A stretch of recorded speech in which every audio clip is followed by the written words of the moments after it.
Oke, saya ingin mulai kuliah ya tentang pembidangan apa namanya nih?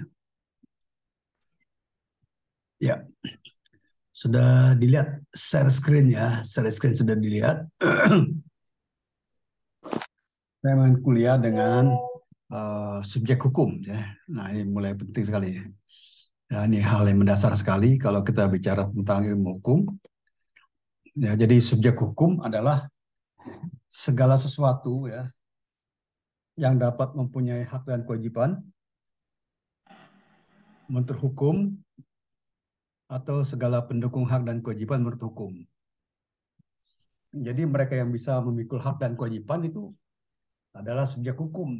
Ya, misalnya manusia, dia punya hak dan kewajiban. Tapi kalau binatang, ya kucing, ya ayam, kambing, itu bukan subjek hukum. Ya. Jadi subjek hukum adalah eh, ya adalah setiap makhluk yang berwenang untuk memiliki, memperoleh dan menggunakan hak-hak dan kewajibannya dalam lalu lintas hukum. Ya. Sedangkan sifat subjek hukum yaitu mandiri, terlindungi, perantara ya. Jadi subjek hukum itu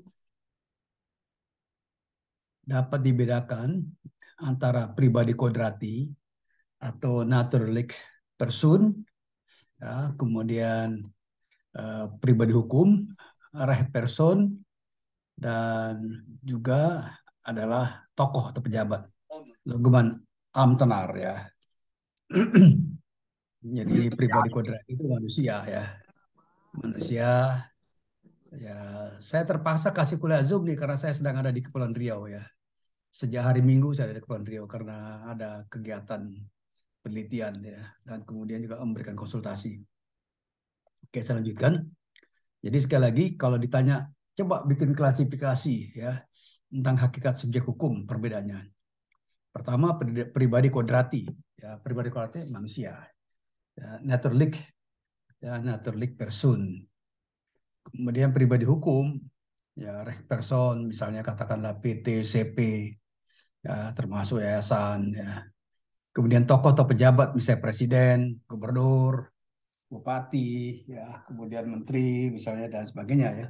Nah, jadi kalau kita lihat manusia ya, setiap manusia baik warga negara maupun orang asing adalah subjek hukum. Misalnya contoh ya, kalau seorang pekerja ya atau ekspatriat ya bekerja di Jakarta ya, misalnya warga negara Amerika misalnya bekerja di pabrik Coca-Cola, maka dia adalah subjek hukum. Artinya dia punya kewajiban ya, misalnya membayar pajak orang asing, kemudian dipotong pajak pendapatan hak apa namanya itu pendapatan pendapatnya per bulan ya. Nah, jadi setiap manusia adalah subjek hukum sejak dia dilahirkan sampai meninggal dunia. Contoh misalnya, anak yang baru lahir itu punya hak hidup, bahkan sejak dijanin punya hak hidup. Makanya dilarang aborsi, dilarang membunuh, ya membunuh uh, bayi dalam kandungan atau setelah lahir, karena dia punya hak untuk hidup. Itu paling mendasar sekali. Jadi misalnya sebagai contoh ya, sekarang ada perubahan besar di KUHP bahwa hukum mati hanya diterapkan dengan memberikan jenjang tenggang waktu 10 tahun kepada yang bersangkutan. Kalau dia punya kelakuan baik, hukuman mati menjadi berkurang menjadi hukuman 20 tahun misalnya atau seumur hidup ya seperti itu. Nah, oke. Dan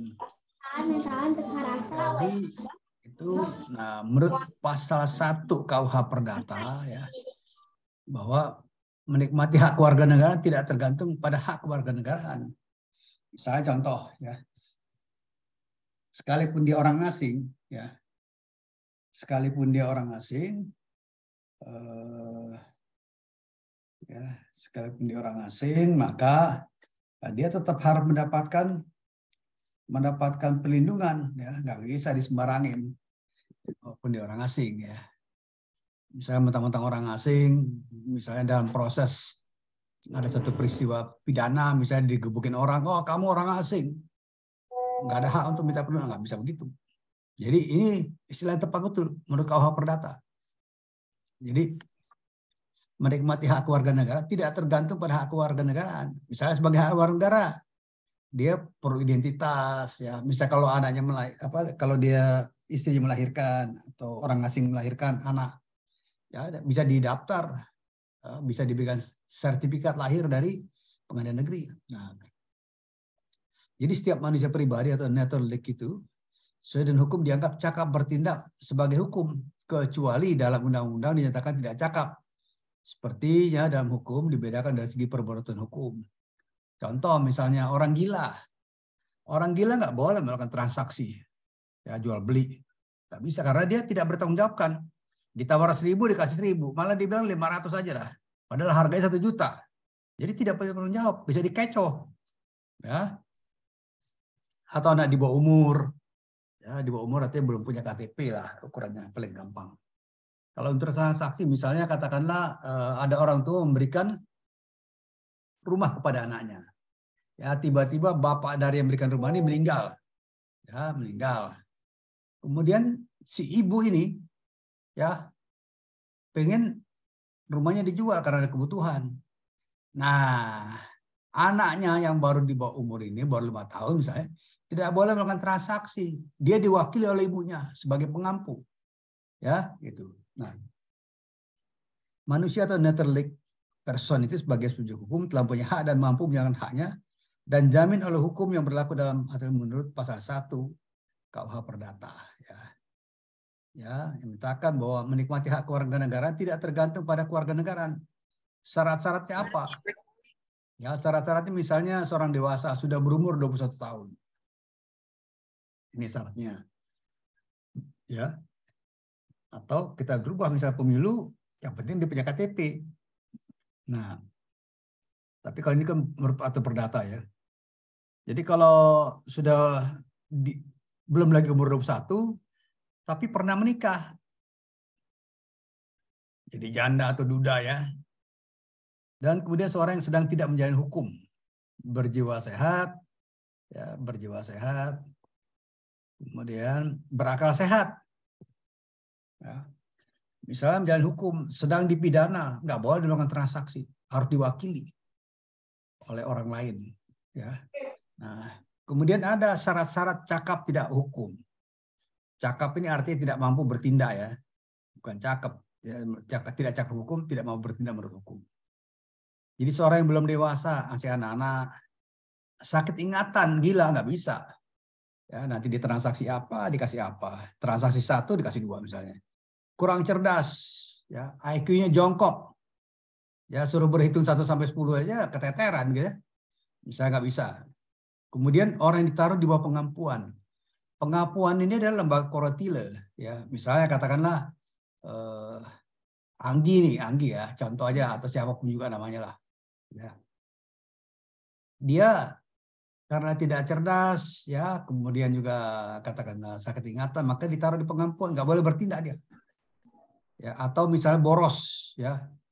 Misalnya tiba-tiba bapak kita diboros, berjudi terus, harta hampir habis, maka kita taruh dia di bawah pengampuan, minta pengadilan, jadi tidak bisa bertindak lagi. Kemudian seorang yang bersuami menurut KUH Perdata tidak bisa melakukan tindakan sendiri, harus bersama dengan suami.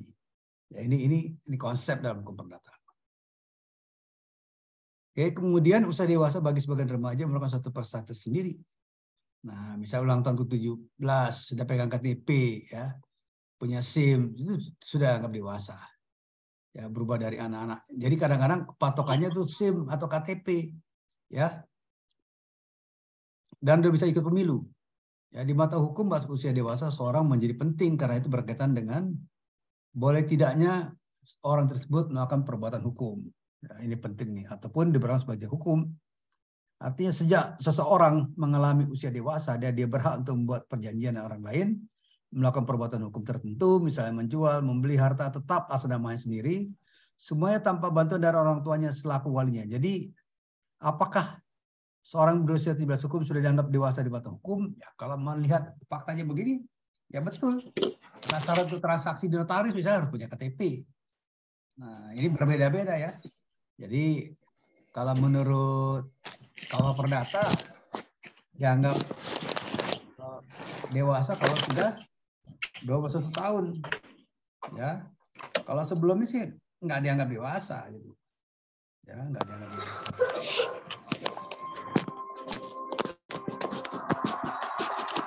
Oke, kemudian yang lain kita lihat ya sebentar ya. Sendoknya jadi bawa dong. Cowok. Iya.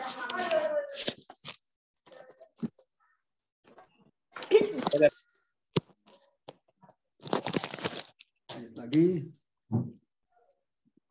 Oke, nah memang ada perbedaan-perbedaan ya di dalam konteks perdata maupun undang-undang perkawinan ya. Jadi kalau menurut undang-undang perkawinan nomor 1 tahun 74 dan KUH Perdata, seorang dianggap dewasa jika sudah berusia 21 tahun. Ya. Atau sudah pernah menikah. Ya. Nah, ini juga sudah menikah nih. Dia menikah di usia keberapa? Kan sekarang banyak juga menikah di usia muda. Ya. Karena hamil duluan daripada bermasalah ya udahlah. Karena ada masih SMP dinikahkan, ya, apa boleh buat. Ya, kemudian nah tetapi dalam praktek perdata, ya praktek perdata jual beli misalnya ini, maka dia belum bisa itu. Ya, belum bisa melakukan sendiri jual beli di bawah 21 tahun. Dia harus izin penetapan dari pengadilan negeri, atau kalau dia punya orang tua masih bisa diwakili misalnya. Ini problem tersendiri ya. Atau jika dia melakukan tindakan pendirian satu PT, CP, firma yayasan, jika salah seorang pendiri adalah seorang belum berumur 21 tahun harus diwakili oleh salah satu orang tuanya. Ya, ini perbedaan. Tapi dari segi hukum tata negara ya, ketika dia sudah 17 tahun punya KTP boleh memilih. Kemudian sejak tanggal 6 Oktober 2004 dengan diundangkannya Undang-Undang Nomor 30 tahun 2004 menjabat notaris, terdapat pergeseran dalam menentukan usia dewasa. Dalam pasal 39 ayat 1 Undang-Undang Nomor 30 tahun 2004 disebutkan bahwa penghadap harus memenuhi syarat sebagai berikut. Iya. Paling sedikit berusia 18 tahun atau telah menikah dan cakap melakukan tindak perbuatan hukum. Sekali lagi cakap melakukan perbuatan hukum adalah mampu bertindak untuk atas namanya sendiri ya. Lawannya tidak cakap. Misalnya gila, hilang ingatan, idiot ya. Bodoh ya misalnya. IQ-nya rendah, berhitung 1 sampai 10. Kan banyak yang kayak gitu kan. Oke, nah dengan demikian disimpulkan bahwa sejak diterbitkan Undang-Undang Nomor 30 tahun 2004, maka setiap orang yang sudah berusia 18 tahun dan sudah menikah dianggap sudah dewasa dan berhak untuk bertindak sebagai subjek hukum. Jadi setiap orang sejak lahir sampai dengan meninggal sebagai subjek hukum adalah pendukung hak dan kewajiban. Nah, ini definisinya ya dari Jainuddin Ali. Dia mengatakan hukum berurusan dengan hak dan kewajiban. Ya. Seorang yang punya hak menurut hukum, ia diberi kekuasaan untuk mewujudkan haknya itu, yaitu dengan cara meminta kepada pihak lain untuk menjalankan kewajiban tertentu. Ya. Di sini terlihat bahwa tergantung pada pemegang hak untuk menentukan apakah akan menentukan hak itu tidak. Jadi ya itu ada problem-problem seperti itu ya dalam praktek. Nah, subjek hukum pendukung hak dan kewajiban dapat melakukan tindakan hukum kecuali orang belum dewasa atau belum berumur 18 tahun atau orang yang tidak sehat pikirannya atau berada di bawah kemampuan. Ya, ini yang lagi ya. Nah, sebagai subjek hukum, manusia mempunyai hak dan kewajiban. Ya, meskipun menurut hukum sekarang ini, setiap orang tanpa kecuali dapat memiliki hak-haknya. Akan tetapi dalam hukum, tidak semuanya orang dapat diperbolehkan bertindak sendiri dalam melaksanakan hak itu. Mereka ini ya digolongkan sebagai orang yang tidak cakap atau kurang cakap untuk bertindak sendiri dalam melakukan perbuatan-perbuatan hukum sehingga mereka harus diwakili atau dibantu oleh orang lain. Nah, sekarang kita bicara tentang badan hukum. Ya. Badan hukum sederhana seperti ada PT, ya, atau yayasan universitas, itu badan hukum. Ya. Jadi badan hukum atau person merupakan badan-badan perkumpulan dari orang per orang atau person yang diciptakan oleh hukum atau dapat dipahami pula sebagai perkumpulan atau organisasi yang didirikan dan dapat pula bertindak sebagai subjek hukum. Misalnya dapat memiliki kekayaan, mengadakan perjanjian dan sebagainya, sedangkan perbuatan dapat menimbulkan akibat hukum, yaitu tindakan seseorang berdasarkan suatu ketentuan hukum yang dapat menimbulkan hukum, yaitu akibat hukum yang timbul hukum. Jadi kalau badan hukum itu perkumpulan orang, dia dianggap sebagai subjek hukum, ya. Nah, kecuali tadi subjek hukum pribadi, langsung orang per orang yang dimaksud. Tapi ini adalah perkumpulan orang, badan hukum. Bisa 2, bisa 3, ya. Setidaknya 2 orang, ya. Atau ya 3 ya. 2 itu harus ada pendiri, ada ketua, ya. Setidaknya 3, ada ketua, ada sekretaris, ada bendahara, ya, merangkap anggota masing-masing. Nah, badan hukum sebagai subjek hukum dapat bertindak hukum, melakukan perbuatan hukum seperti manusia. Ya, dengan demikian badan hukum sebagai pembawa hak dan jiwa dapat melakukan sebagai pembawa hak, seperti dapat melakukan persetujuan dan memiliki kekayaan yang sama sekali terlepas dari kekayaan anggota-anggotanya. Ya, oleh karena itu badan hukum dapat bertindak dengan perantaraan pengurus-pengurusnya. Jadi yang bertindak itu pengurusnya, misalnya ketua, sekretaris, ya, ada juga bendahara. Dan hartanya harus dipisahkan dari harta para anggota.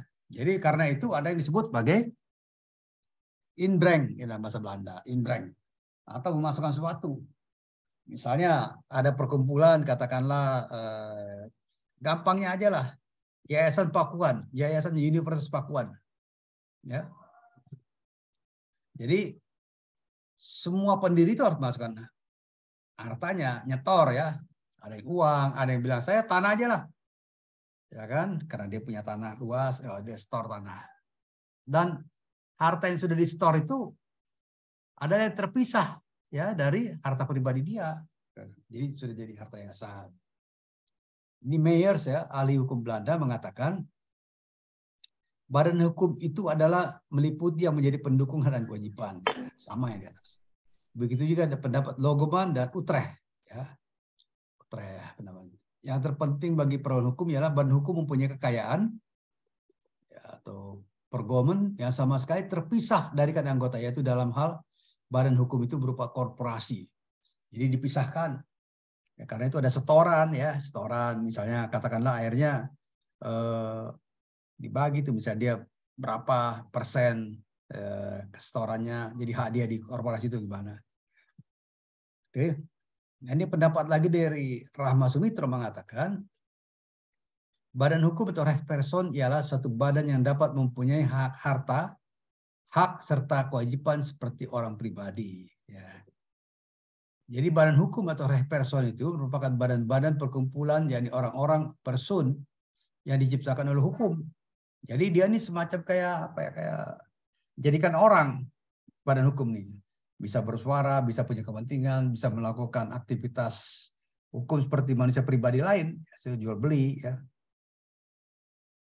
Kemudian misalkan suatu perkumpulan dapat dimintakan pengesahan sebagai badan hukum dengan cara, ya, jadi kan harus ada suatu tindakan hukum.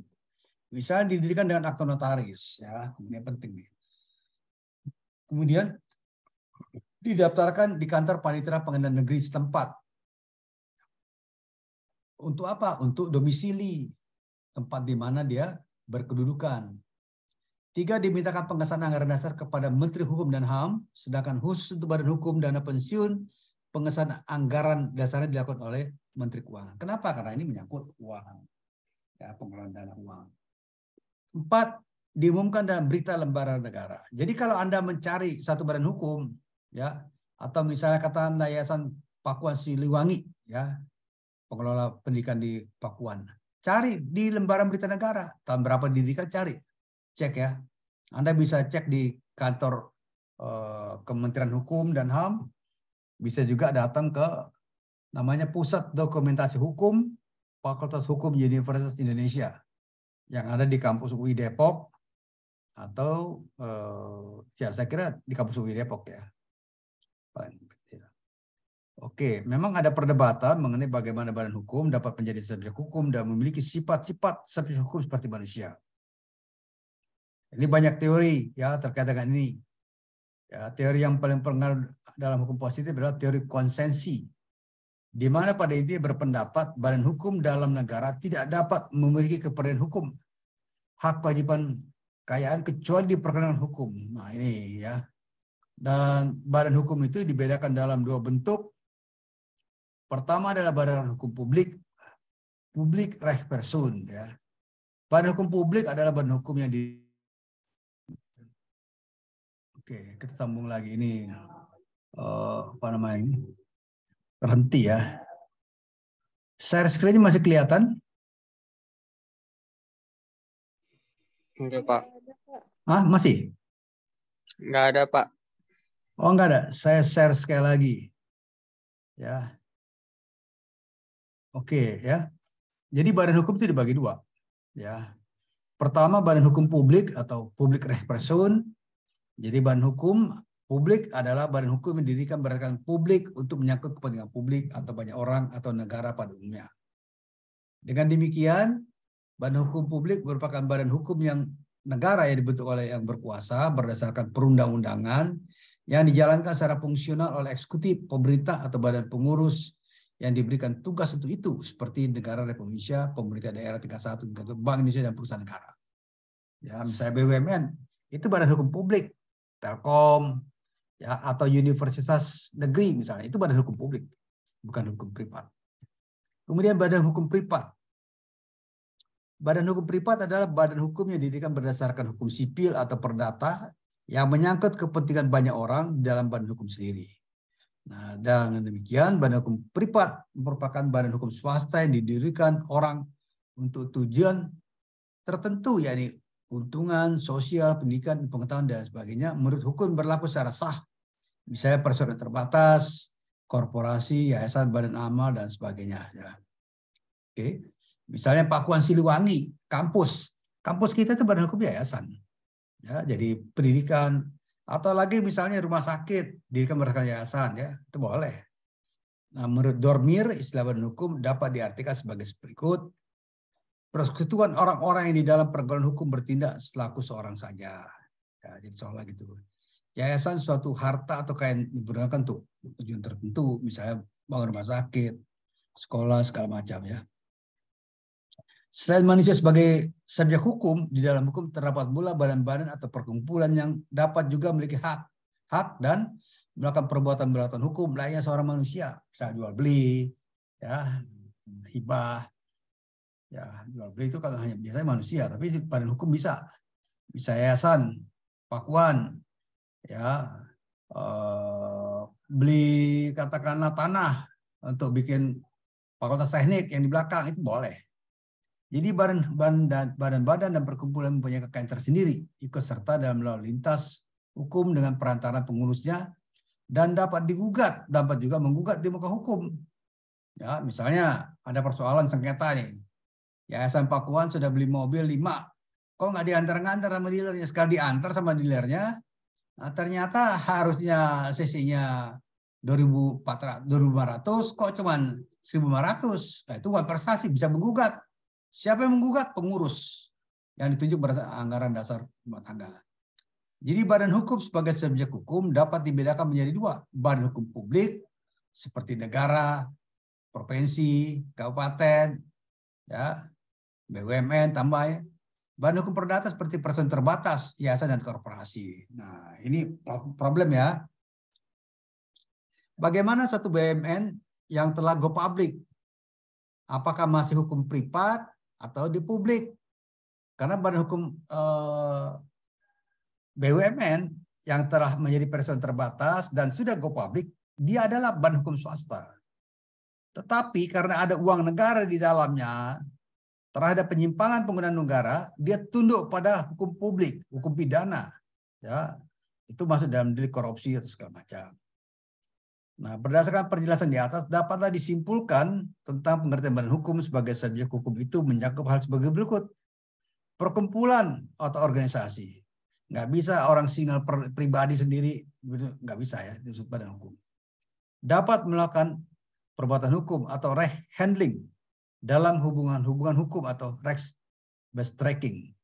Kemudian mempunyai kekayaan harta kekayaan sendiri, ya, mempunyai pengurus, mempunyai hak dan kewajiban, dapat digugat atau menggugat di depan pengadilan. Semua ini diatur dalam anggaran dasar perkumpulan atau badan hukum itu. Nah, kemudian sebagai subjek hukum, badan hukum mempunyai syarat-syarat yang telah ditentukan dalam hukum, yaitu memiliki kekayaan yang terpisah dari kekayaan anggotanya, ya. Kemudian hak dan kewajiban hukum terpisah dari hak dan kekayaan para anggotanya. Dalam konteks ini terdapat 4 teori digunakan untuk sebagai syarat badan hukum menjadi subjek hukum. Pertama, teori fiksi, ya. Teori fiksi mengatakan adalah badan hukum semata-mata buatan negara saja. Ini fiksi, ya, artinya dibuat, ya, fiksi kan. Kemudian teori kekayaan bertujuan adalah hanya manusia saja yang dapat menjadi subjek hukum. Ini yang disebut kenapa subjek badan hukum disebut subjek hukum. Teori kepemilikan adalah hak dan kewajiban badan hukum, pada ikatnya adalah hak dan kewajiban anggota bersama-sama. Jadi dia punya hak dan kewajiban. Teori organ, ya, adalah satu jelmaan yang sungguh-sungguh ada dalam program hukum. Jadi ini menjadi organ dia. Nah, organ dianggap ada. Oke. Kemudian kita masuk ke teori kuliah pengertian objek hukum. Tadi subjek hukum, ya, sudah tahu, Pak, hukum pribadi, kemudian badan hukum, seperti contoh seperti itu.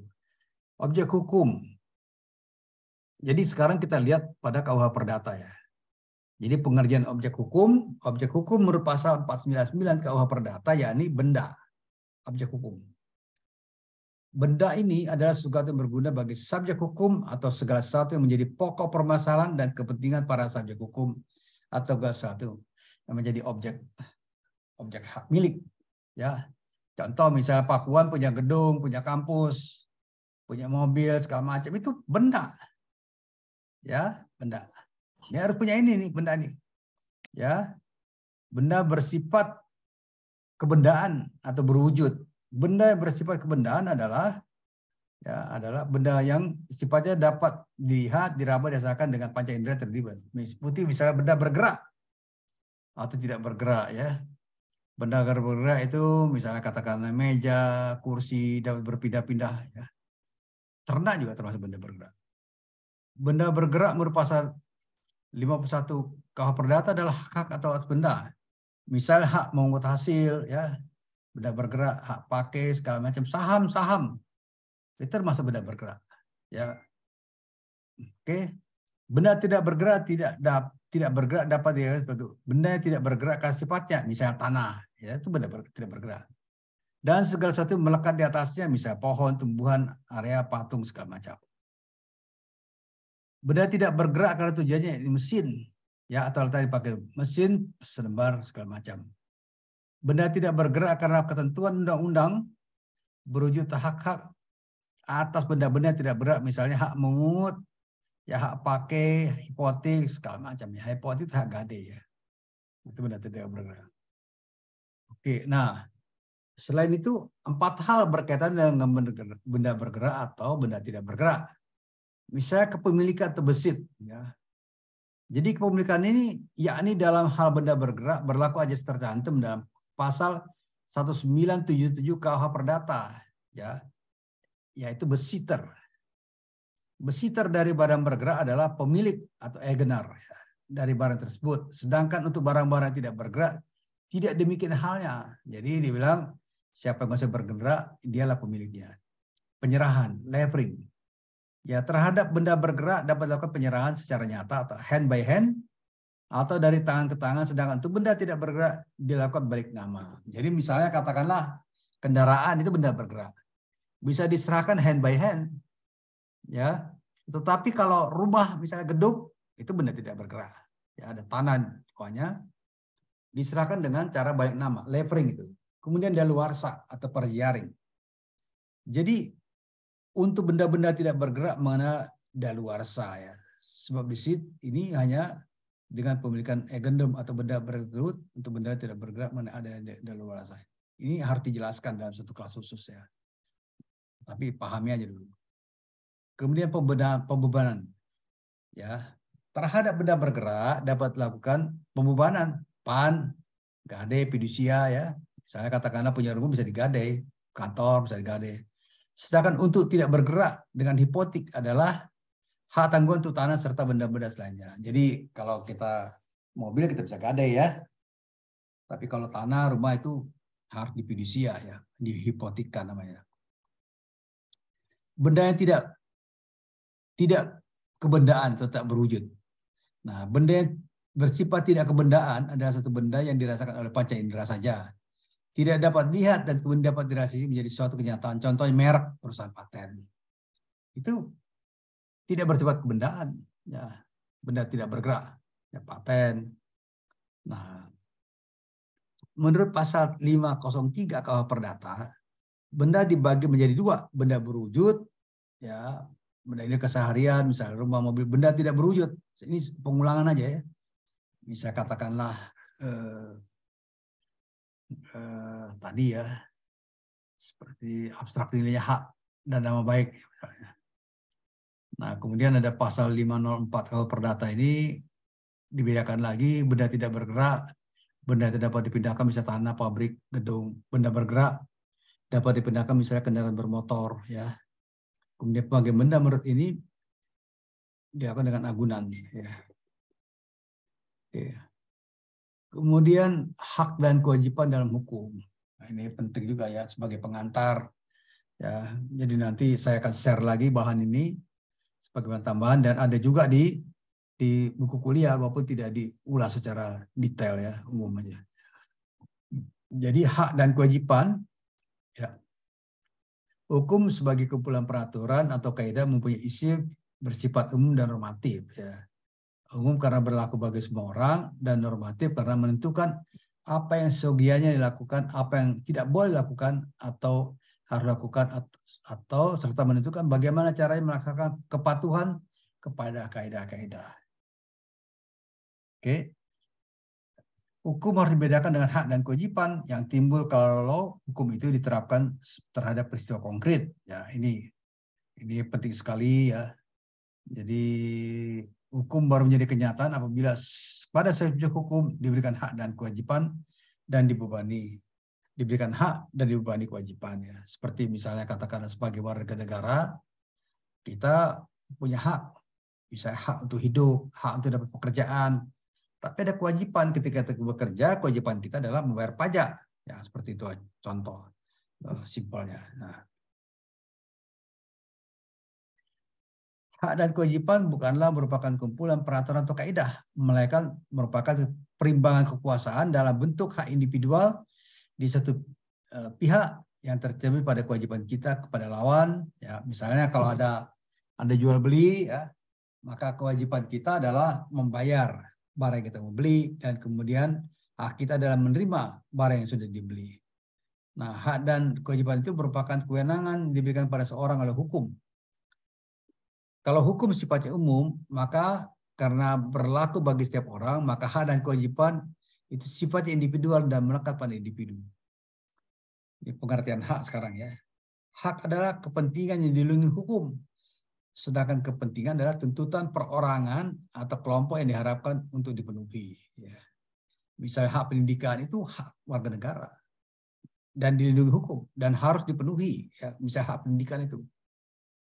Kemudian kepentingan pada hakikatnya mengandung kekuasaan yang dijamin dan dilindungi hukum dalam melaksanakan. Dalam setiap hak terdapat 4 unsur, yaitu subjek hukum, ya, artinya siapa yang megang hak, objek hukum, apa yang diberikan hak, kemudian hubungan hukum yang pihak lain dengan kewajiban dan perlindungan hukum.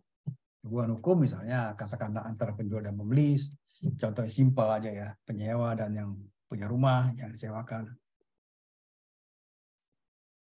Oke. Ini dalam dimensi berhukum, ini persoalan eksesnya hak hukum. Nah, untuk terjadi hak dan kewajiban, maka diperlukan suatu peristiwa yang oleh hukum dihubungkan sebagai satu akibat. Ya, misalnya artinya hak seseorang terhadap suatu benda mengakibatkan timbul kewajiban pada orang lain, yaitu menghormati dan tidak boleh melanggar. Misalnya Anda punya rumah, ya, kemudian karena dalam posisi bertangga, maka ada hak dan kewajiban. Misal hak Anda ada tinggal di situ. Ya. Kewajiban Anda jangan sampai misalnya katakanlah membangun rumah kemudian menutup jalan orang. Ya, seperti terjadi beberapa peristiwa yang lalu. Kalau itu ada jalan yang sejak awal ada jalan di situ, ya maka tetap harus dipelihara ada jalan. Tapi problemnya siapa yang punya tanah atas jalan itu. Itu yang jadi masalah kadang-kadang, ya.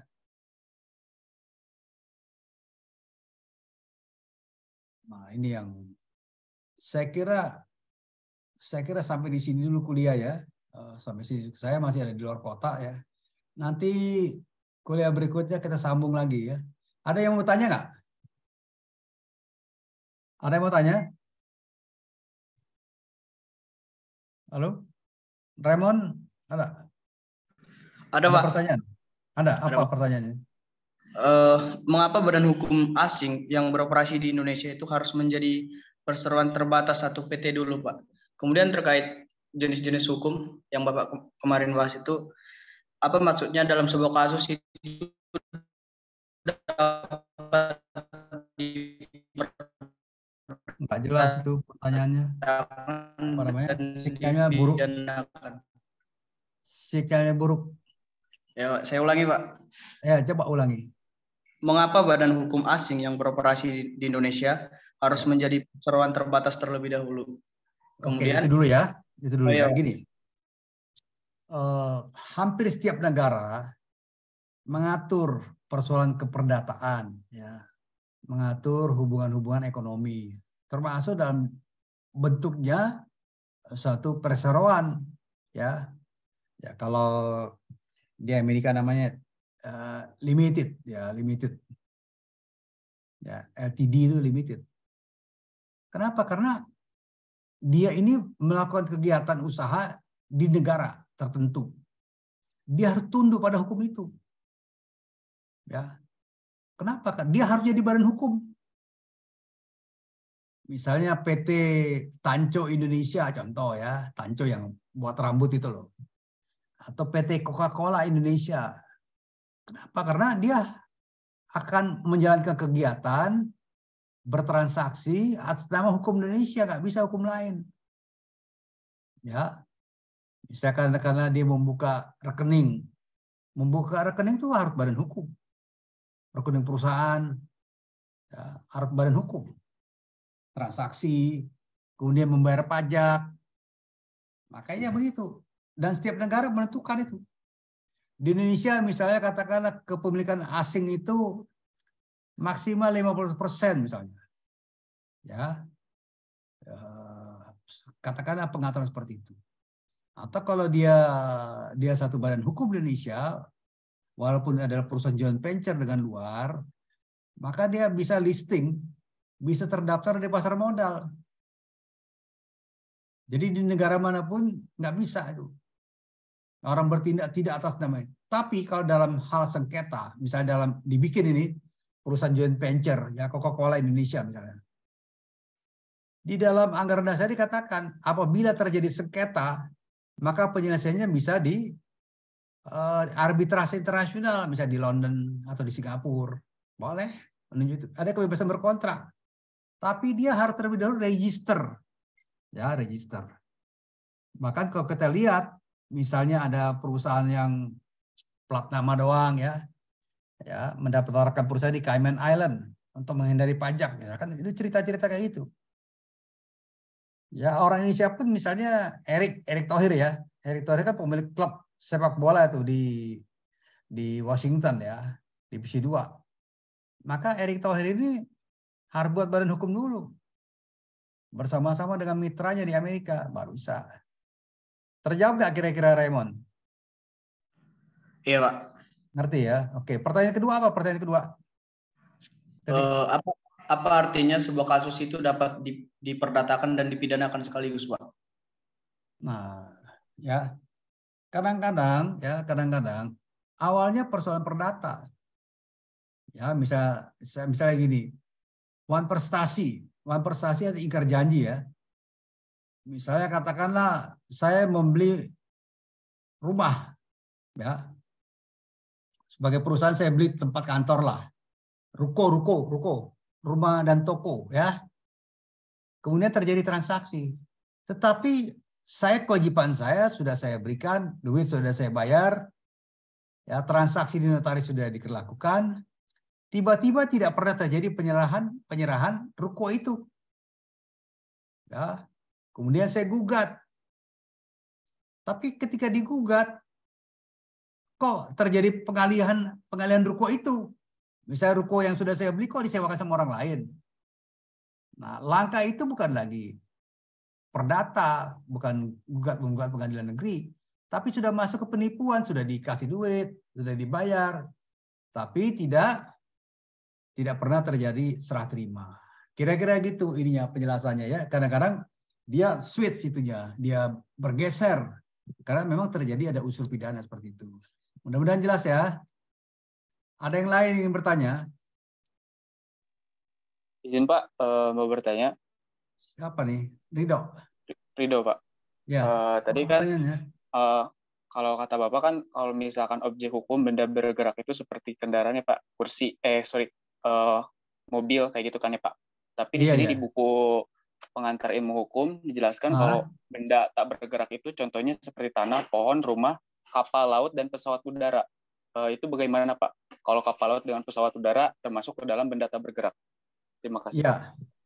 Ya, walaupun dia bergerak, dia itu dianggap sebagai benda tidak bergerak, ya. Kenapa? Karena nanti kontraktualnya, ya, misalnya ada kepentingan, katakanlah gadai, dia masuk kategori benda tidak bergerak, harus dihipotikan, ya, nggak bisa lain. Itu suatu anggapan, itu konvensi itu, ya. Pesawat terbang, kapal laut, walaupun dia bergerak, dianggap benda tidak bergerak. Itu karena dia menyangkut situasi negara. Jadi kapal itu representasi dari negara. Ya, ada benderanya negara. Kemudian pesawat terbang juga ada register negara. Ya, kayak gitu ya. Bahkan benda bergerak, misalnya benda bergerak, saham itu diam, tapi bisa diperjualbelikan, liquid ya kayak gitu. Kira-kira gitu ya. Pelan-pelan kita belajar. Ya, memang saya melihat PIH ini dasar betul. Ya, oleh karena itu yang mengajar juga harus punya pengalaman banyak. Ya, pengalaman banyak. Oke, jadi seperti itu ya ininya ya. Kuliah hari ini.